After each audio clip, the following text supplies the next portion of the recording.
বটিয়াঘাটায় সরকারি জায়গায় পাকা স্থাপনা নির্মাণ কাজ বন্ধ করলেন উপজেলা প্রশাসন।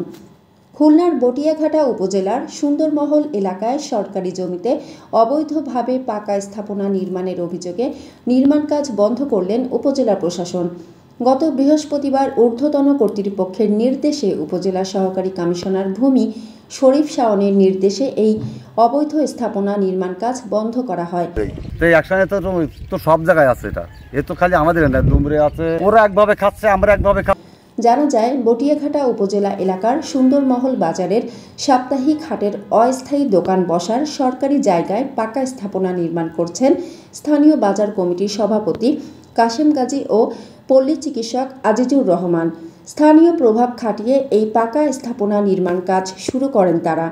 ইতোপূর্বে এই কাশেম গাজী বাংলাদেশ পানি উন্নয়ন বোর্ডের জায়গা দখল করে ৩০টির ঊর্ধ্বে ঘর নির্মাণের সহযোগিতা করেছে। ফোন করছিল, আমার এইখানে একটা খাট জমিতে ঘর উঠছিল, যারা ঘর করে তাদের সাথে কথা বলি। অভিযোগ রয়েছে, এই সকল ঘর নির্মাতাদের কাছ থেকে সে হাতিয়ে নিয়েছে মোটা অঙ্কের অর্থ। এ বিষয়ে উপজেলা নির্বাহী কর্মকর্তা হোসনে আরা তান্নি বলেন, এ বিষয়ে অভিযোগ পাওয়ার পরে সরকারি জায়গায় অবৈধভাবে নির্মাণাধীন স্থাপনার কাজটি বন্ধ করে দেওয়া হয়েছে।